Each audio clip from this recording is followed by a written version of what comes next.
I mean, I can tell you right now, I will never, and mark my words, never, ever, ever buy another investment property in the United States ever again.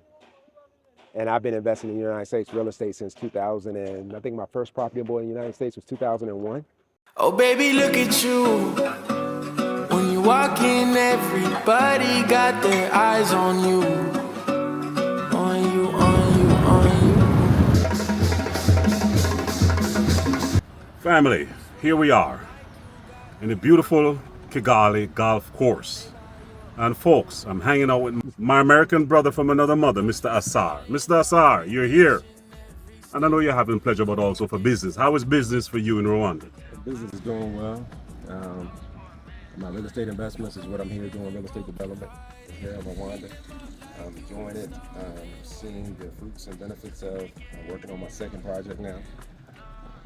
The thing I love the most about it is I can actually see the difference between doing a project here and in Rwanda versus doing it in the States, because I'm currently doing a project in the United States, so I can compare it and get a good comparison on quality, affordability, the cost to get it completed, see the time frame, and to see what I get for my money here versus what I'm getting in the States is obviously where I've come up with. I said I'll never buy another investment property in the U.S. ever again.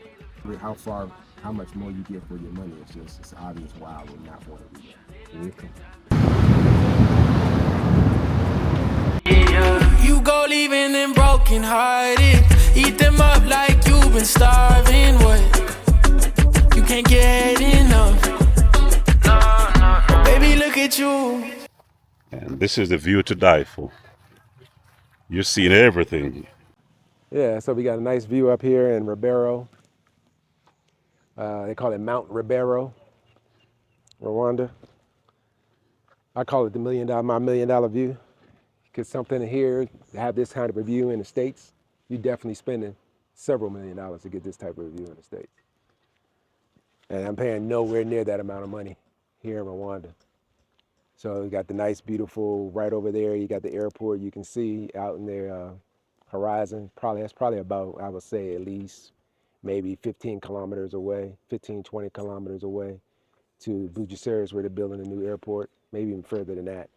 And the thing I like about this property is the property is in between the new airport where they're building it and Kagali. So it's basically about 20 minutes there. Have the dirt road that's up here right now, this dirt road right behind it. So I'm not gonna have anybody building up behind me, which is what I wanted. That's why I got a property on the road.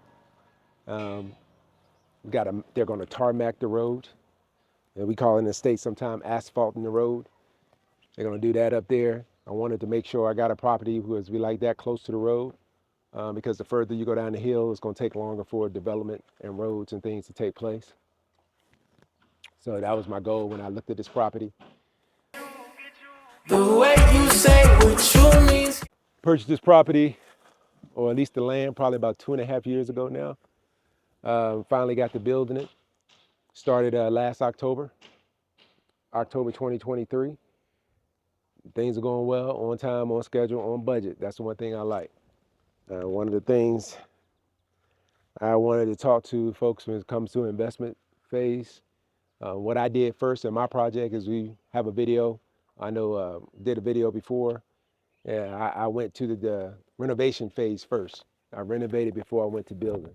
And there were several reasons why I did that versus starting right out building and development. I wanted to, one, test the market, because I looked at many and numerous videos before I came here.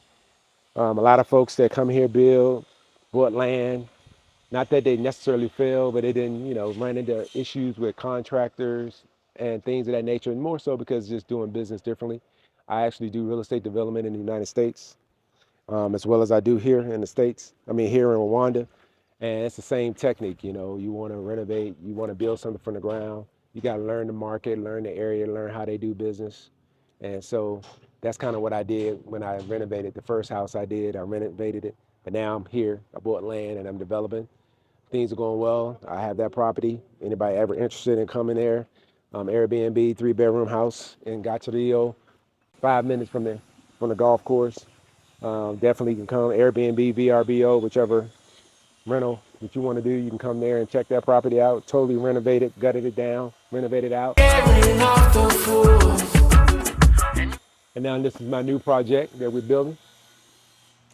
This is a 2 unit. It's going to be 2 separate units with 4 bedrooms on each side. So my goal is to use this property for, of course, Airbnb. You can see the view. When I'm in town, I'm gonna stay on one side of the property, and then actually be used for retreats, anniversaries, you name it. We're gonna have all kinds of little things that's going on. Like I said earlier, we're gonna be right in the line. Just saw some news. The new airport is supposed to be done in 2026, I think 27. The new airport 27, 28 time frame. So it's gonna be in line to be right between the city and the new airport. So it's a perfect spot. The view is magnificent. The nighttime views, you can't even beat it. The nighttime views, even though you see the city lights, all the new development, it's just beautiful, beautiful. You can't even ask for more.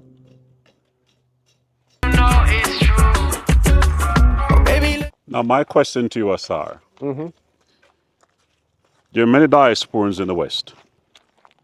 And apparently, if you mention anything about Africa, Mm-hmm. they normally maybe find an excuse, or they're more likely fearful of coming to Africa. Mm-hmm. If you decided to take the leap and to tell you what you want to invest in Africa, particularly Rwanda, Mm-hmm. what was the spark for you? Well, I mean, I had done business in Africa before. I've been invested in Africa, doing business since about 2011. And yes, I've had my trials, I've had my errors, I've had my things that were successful, things that weren't successful. That's like anywhere. And I've done the same thing in the States. I think a lot of times fear comes from Africa is because of lack of knowledge. Ah, There's an old saying, lack of knowledge stems all fear. So if you get some knowledge, you can cure any fear that you have out there. So, with me coming to Africa, I've been now to 13 different countries. So I traveled around Africa. I love it. I love being here. I love the environment. I love seeing the people that look like me doing things in charge. And Rwanda, just like any place else, you got to do your research before you come. Whatever part of Africa you go to, there's some trials, tribulation. There's some benefits. No, there's some pros. There's some cons. So you just got to do your research at the end of the day. And so I did my research before I came. And just like anything else, I met people who were already here doing business. Before I came, I picked their brain. Got here, I met some people who already here, who were locals, maybe doing business, people who are foreigners doing business. Pick their brain and, you know, relationship build. And so you just ask a lot of questions, try things out, move slowly, move a little bit at a time, you know, and then that's how it works out. So a lot of it's just lack of knowledge when it comes to not wanting to do business in Africa. It's like anything else. Look at you. They say that. I mean, I can tell you right now, I will never, and mark my words, never, ever, ever buy another investment property in the United States ever again. And I've been investing in the United States real estate since 2000, and I think my first property I bought in the United States was 2001.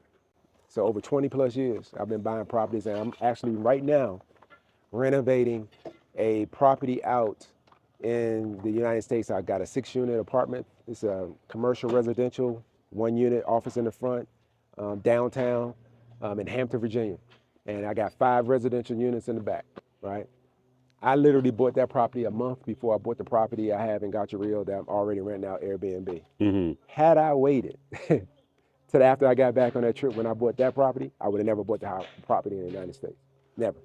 you said you would never, ever, ever buy another property in the United States, investment Yes, property. I would never buy another investment property in the United States. And let me tell you why.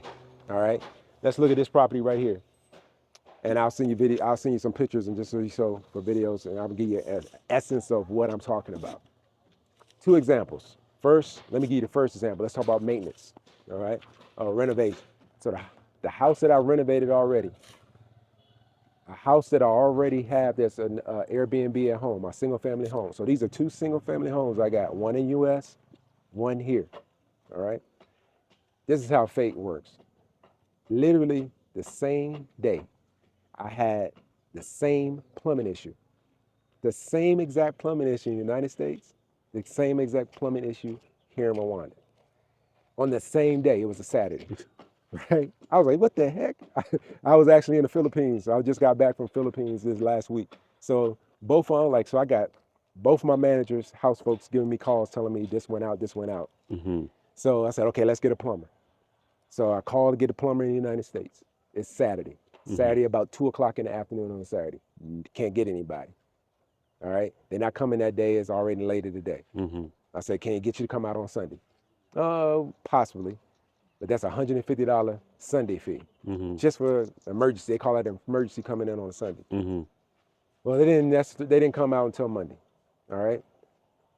They came out on Monday. It cost me $275. It was just, they had to go in, just some people putting a bunch of toilet paper in the toilet. You know, had to use a snake to clean it out. $275 to get that done in the United States. He was at the house for 40 minutes.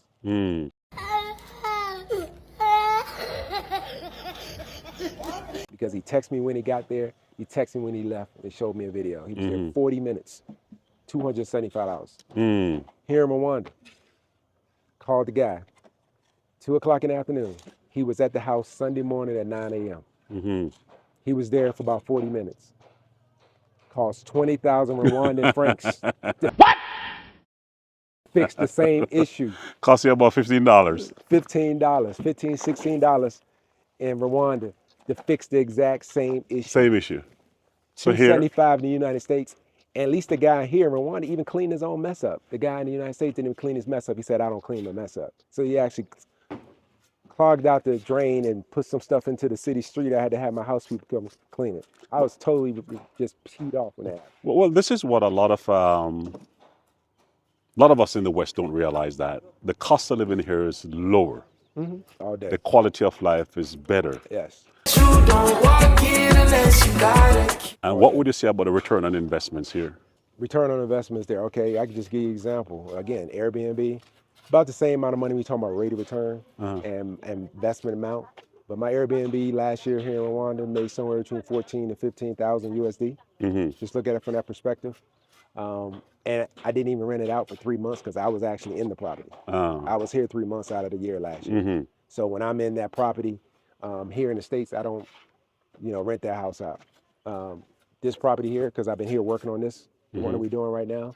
And this is where I'll move to once I do come, when this is finished. It's projected to finish this probably maybe by, let's say, next spring or summer at the latest, to be totally completed with everything.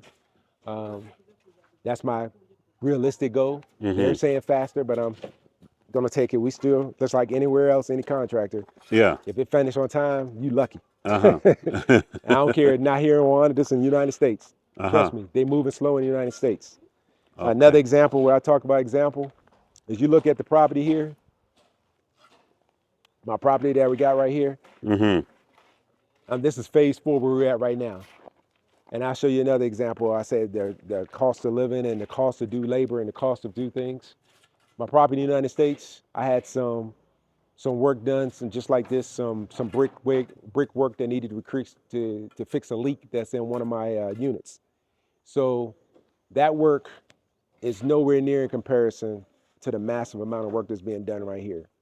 It was a 3-day job to just go in, cast some water leakage. They had to come in, knock off some stucco, seal the wall, and then finish it back up with some more plaster or cement work they had to do to just cover it up. This didn't include the paint.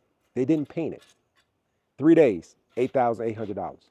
And that was the cheap quote. I had a quote up to as high as $19,000 to do the same work. Wow. So you see the difference in the labor. It's crazy, the difference in the labor. Same work. Somebody came with $8,800.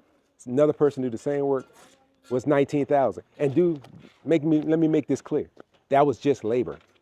That did not include the supplies, just labor. That was $8,800 for 3 days of work. And when you see, because I'm gonna give you a picture so you can see the work that was done. You can easily tell the area they fixed. It was probably about 5 feet high and maybe 15 to 20 feet wide. $8,800 of work. Wow. Ridiculous. 3 days they spent. 3 days. Did not include supplies. They only included labor. Wow. So you do the math. 3 days, I'll say they worked 8 hours a day, which they didn't. But let's say they did work 8 hours a day. You do the math. That's ridiculous.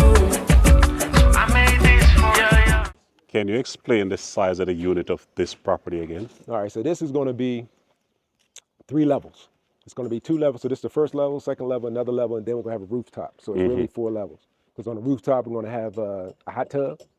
It's going to have a bar area where you can have cookout. It's going to have pool table things at the top. So it's basically you can look out. And then the next level, we're going to have 2 sides. It's going to be 4 bedrooms. And it's going to be able to split off to where I'm designing it. You can make it 4 2 bedrooms.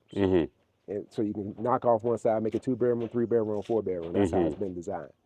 So just again, let's talk about the size. The size is huge. I can't give exact dimensions because I'm not good with the square meter thing. But it's a big place. Oh, it's huge. Oh, yeah, it's going to have plenty of space. It's going to have beautiful views. You're going to see outside. You're going to be able to go out the bedroom, go out into the balcony, look out, and things of this nature.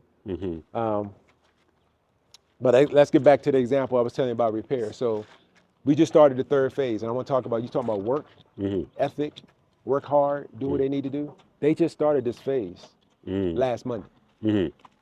Last Monday. Last Monday. Last Monday. It's just Monday now. What's today? Monday? Today's It's today Tuesday? Monday. today's Monday. Okay, they just started this last Monday. Last Monday. Yes. So what we just saw in this new phase here, you see the blocks here? That's this phase. There was no blocks here last Monday. Last Monday there was no blocks. So they're blocking. So this phase was blocking. So they came in with the cinder blocks, paying for the cinder blocks, blocking right here. So you can see they've done this in less than a week, folks. That's the work ethic.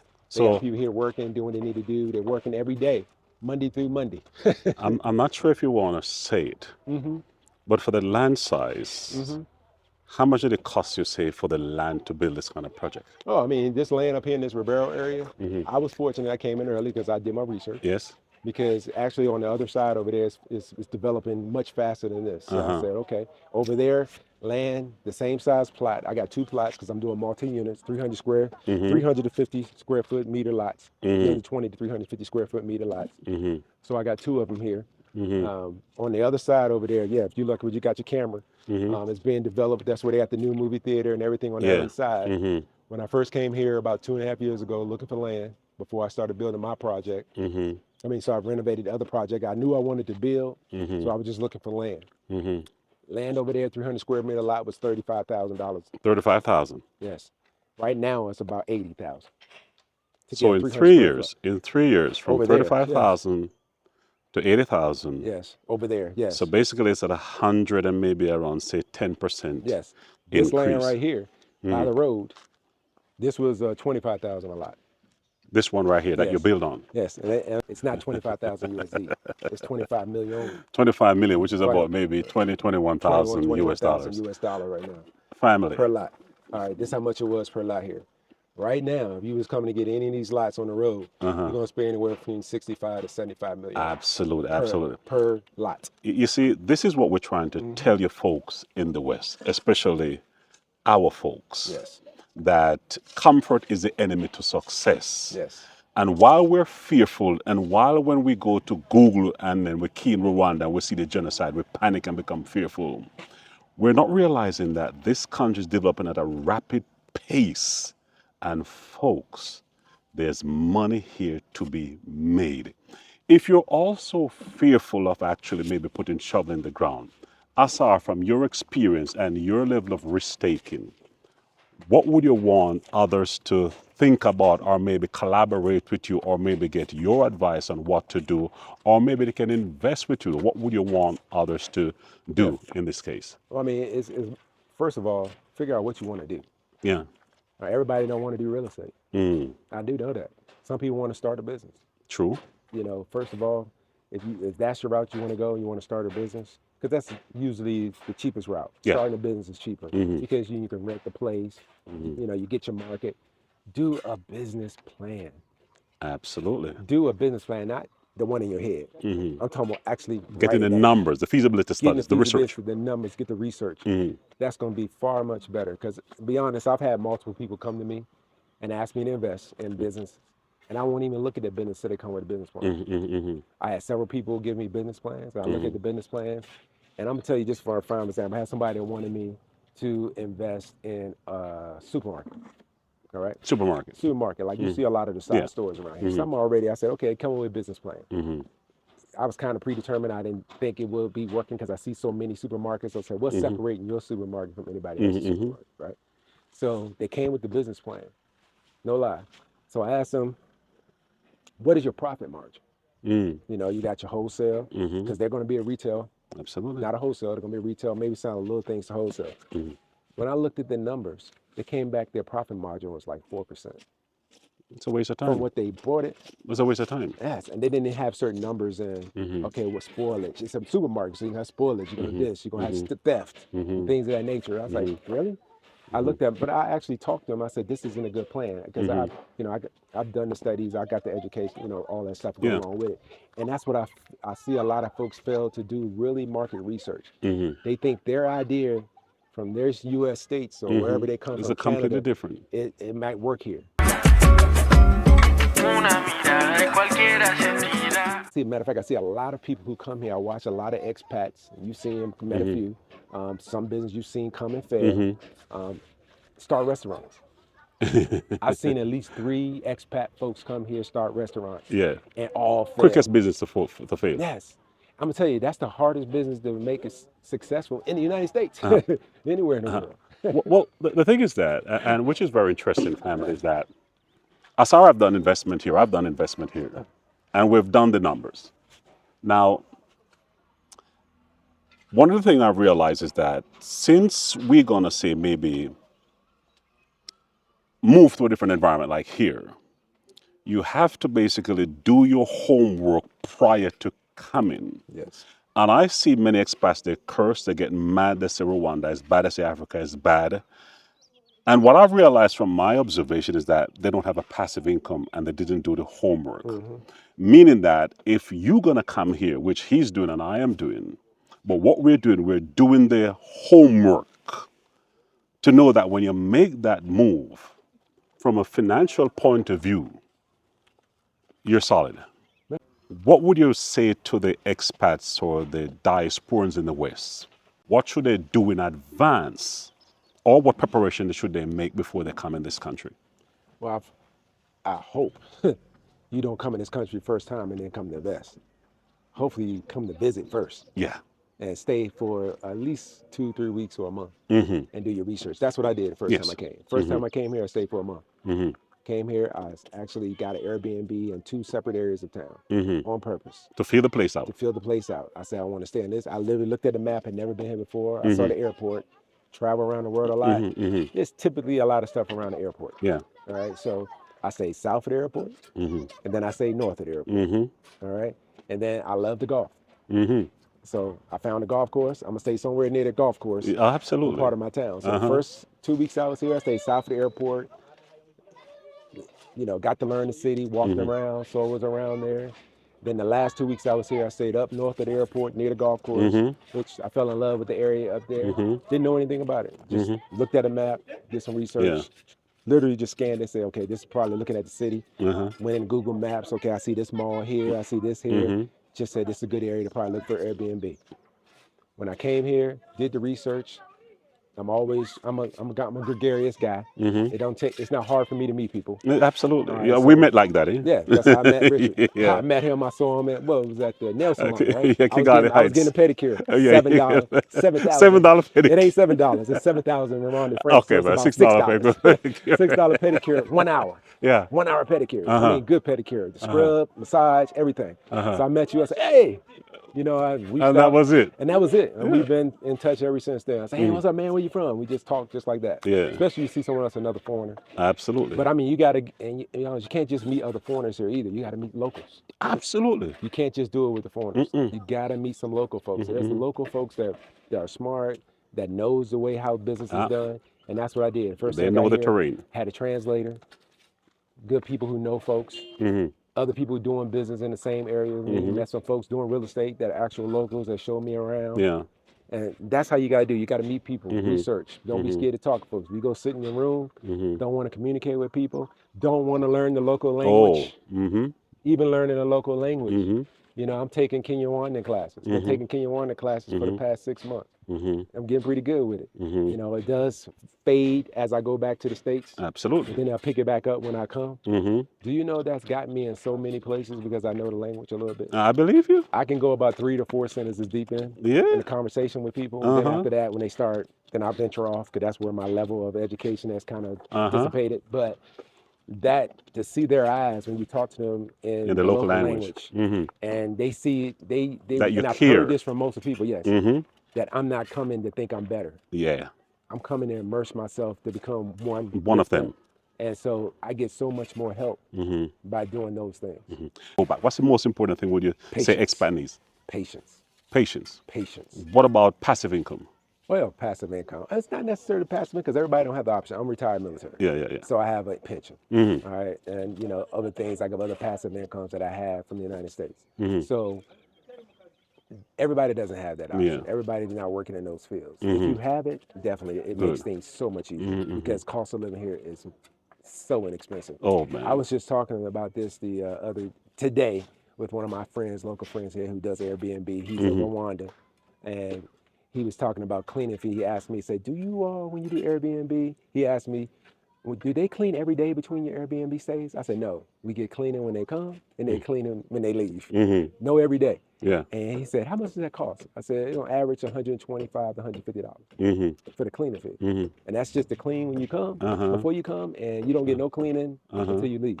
Right? Mine is cheaper though. But I mean, in the United States, that's average. Oh, actually, my cleaners charge me $130. I'm actually losing $5. Yeah. And it's $125. You need to use my cleaner. It's more affordable. I'm talking in the United States. Oh, you I'm talking okay? about the United States, okay. not here. No, Okay. not here. No. Okay. I'm talking about the United States. Here, you get cleaning every day at my house, and the cleaning fee is only $35. So you see the difference. United States, you get for $150, $25 cleaning fee. You hear that, folks? Before you come. You hear that, folks? And you got to change your own bed sheets in between. Wash your own clothes. That's the difference. So my cleaner here, I don't have no cleaner. I got a housekeeper. People have no clue how good it is, eh? Yeah, that's just to cover my dry. The $35 is to cover my dry cleaning fee because I dry clean my comforters and duvets every time after between each stay. Good. Life is good in Kagali, Rwanda.